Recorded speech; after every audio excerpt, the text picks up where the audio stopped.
musealized technology takes its revenge on Le Corbusier.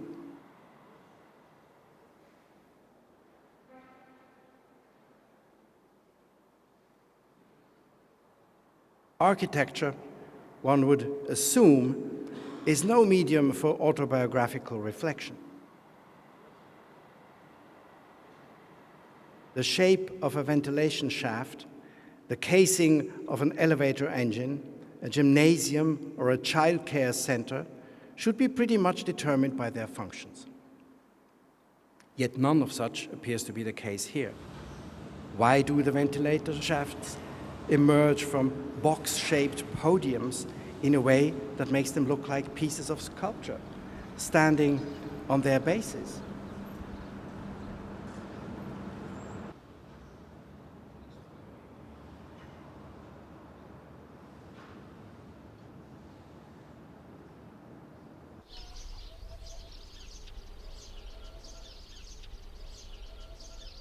Esto es un dolmen.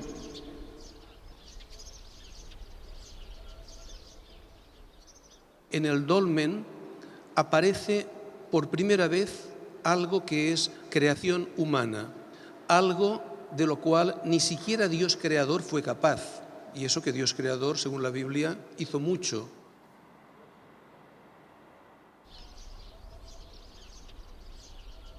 Acabamos de entrar en Ronchon.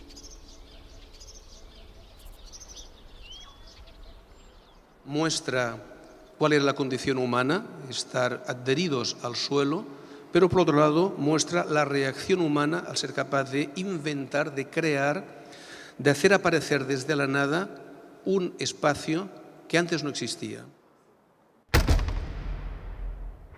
La respuesta somática de nuestra entrada es sentir la gravedad de ese peso enorme que está muy próximo a nosotros.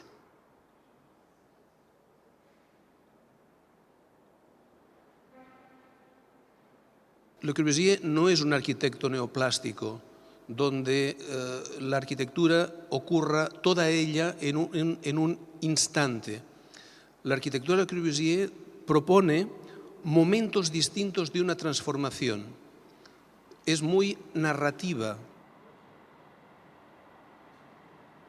Cuando vamos avanzando hacia Levante, hacia donde hay el escenario, notamos que la cubierta, la piedra, ya no se apoya tan completamente sobre la pared. Las cosas que al principio del recorrido arquitectónico tienen un aspecto, van transformándose, van comportándose de otros modos, van despertándose a lo largo del recorrido. El interior nos está diciendo que lo que antes pesaba hacia abajo, ahora sube, y nosotros mismos con ello.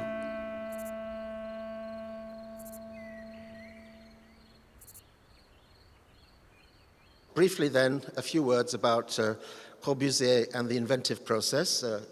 You know this very well, I'm sure. Enchant. The next, please. Corbusier, the magician, the architect who has this vast range of observations and memories from history.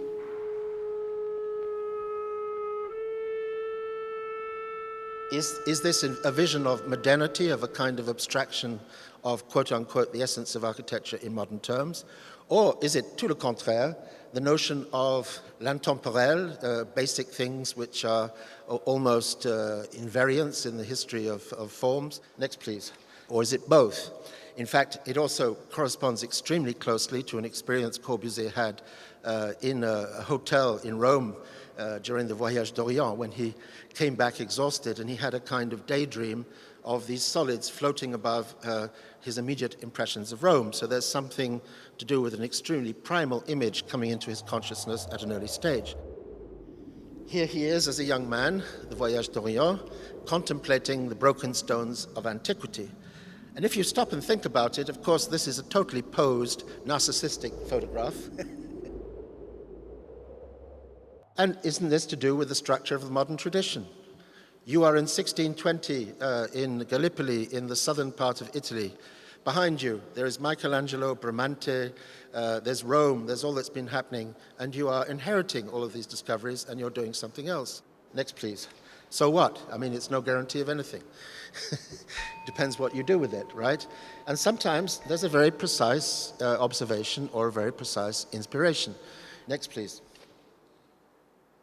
I have just seen the marvelous instruments related to the sky, an Indian architecture to do with wind, to do with rain, an Indian architecture to do with the sun, to do with the planets.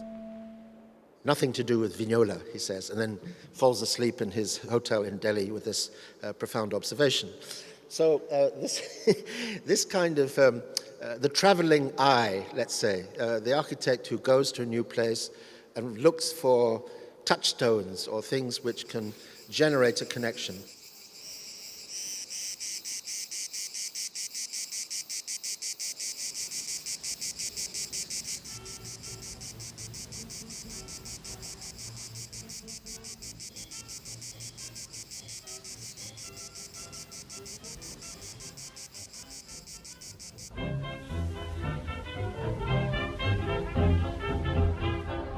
Those few days spent in your house had made me appreciate the rare spirit which has dictated all the disposition inside and outside, and given to the modern furniture, the equipment, such dignified form, so charming, so full of spirit. End of the quote. Now, why did then Le Corbusier vandalize the very house he obviously loved so much? Why then to paint on the walls at the risk of killing architecture, he asked himself. It is only when one is pursuing another task, that of telling stories.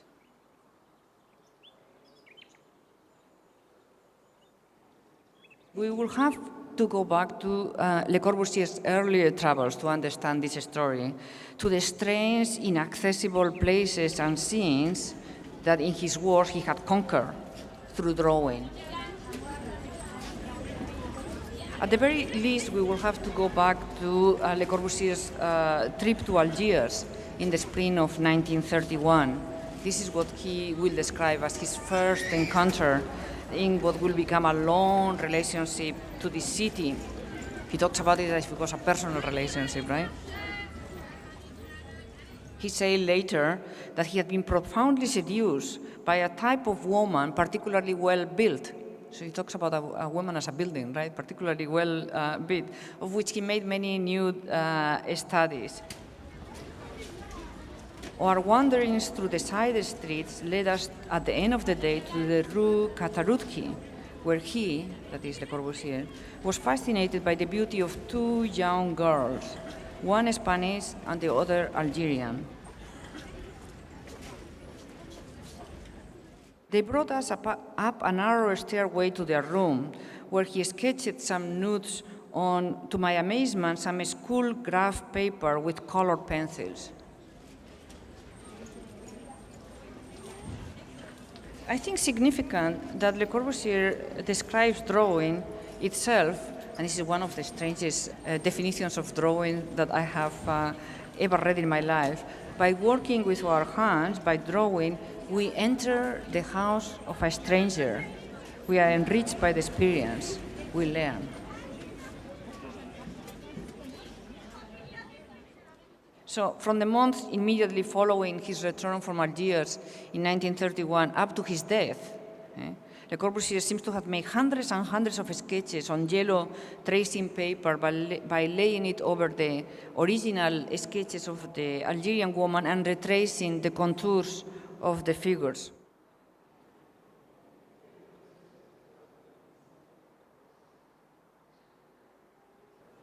But the process of drawing and redrawing the Femme de la Casbah have reached its most intense, if not hysterical moment, when Le Corbusier's studies found their way into a mural that he completed in 1938, precisely in the house of Eileen Gray in E1027.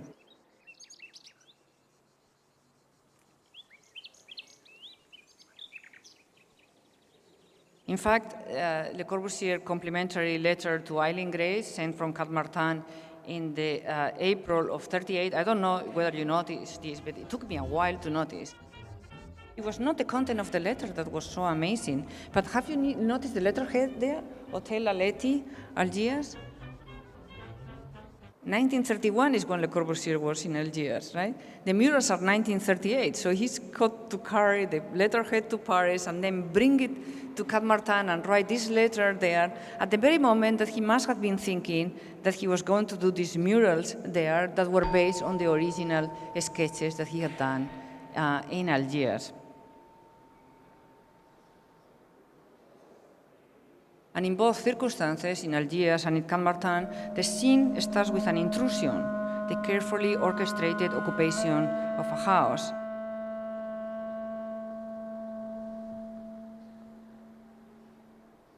Is there a world of architectural ideas or concepts which is different from other kinds of concepts, different from, for example, historical thinking, critical thinking, mathematical thinking and descriptions, or other? So this is a little bit of a speculation about the way, therefore, in which Corbusier is constantly being rethought, which leads us, in a way, to the question of his pertinence or not to the present situation in architecture. Next, please. ¿Cómo están orientados los bancos? ¿Cómo están orientados estos bancos en el que ustedes están sentados? Hacia el lugar en el que pasan las cosas. ¿Hacia dónde miran los bancos de Ronchamp? ¿Son las estrellas? ¿Es el altar? ¿Es la imagen de Nuestra Señora de lo Alto? Los bancos no engañan. Los bancos están orientados axialmente, frontalmente, hacia esta columna de luz vertical. Si aceptamos que esa columna vertical de luz es lo principal, notad cómo todo el resto del interior se ordena.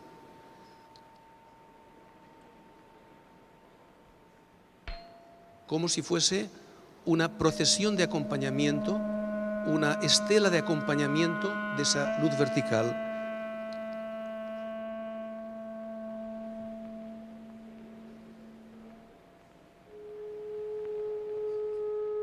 It was said, I think, quite well today with regard to Ronchamp, that on the one side you can see this as a celebration of a Marian iconography, and yet underneath it there are a whole other set of more private cults and primitive associations operating. So Corbusier's so-called modernity turns out to be multi-layered, complex, somewhat hermetic, but extremely potent. Next, please. But if Le Corbusier's mural had so impressed Picasso, I was surprised that he chose not to see, that Picasso chose not to see that a swastika was inscribed into the chest of the woman on the right. You see? But the German soldiers who occupied the house during World War II may not have seen the swastika either, for it was this very wall, the one that I mentioned before, that was completely riddled with bullet holes, as if it had been the site of some execution. You see the wall? It has full of holes. Right?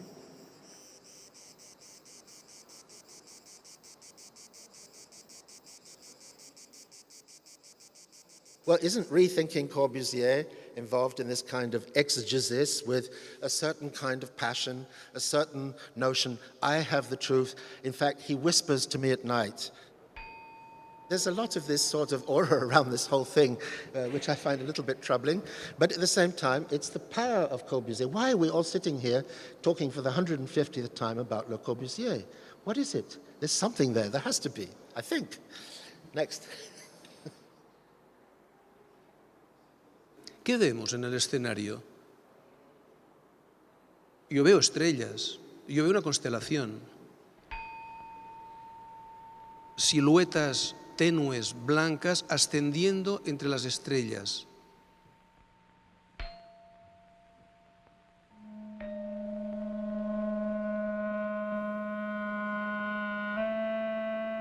Insisto, son contemporáneos, Ronchamp y esta película. y Maillard y Le Corbusier se conocen en este momento.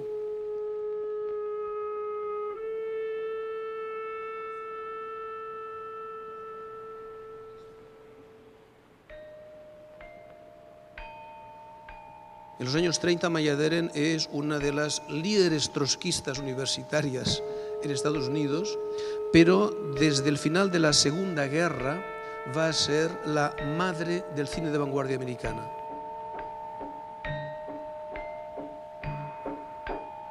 Okay, then fast forward. Brum. I'm in Osaka in 1992, conducting a species of interview with Tadao Ando.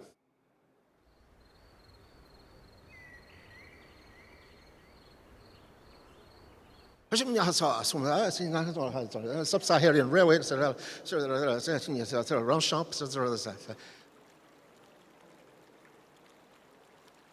but then he says, to answer your question, he said, there are two main buildings in the Western tradition which are the anchor of my work when it comes to thinking about Western inspiration. I said, oh, okay, what are they?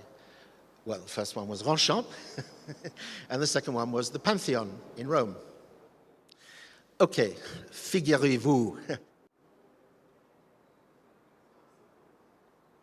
This was a space of light, emptiness, and meditation. And he said, that's what I also like about the Pantheon, which is nature abstracted. Listen to that. This is a marvelous description of the Pantheon. Nothing to do with classicism, nothing to do with coffering or porticos or columns, nature abstracted, the beam of light coming in.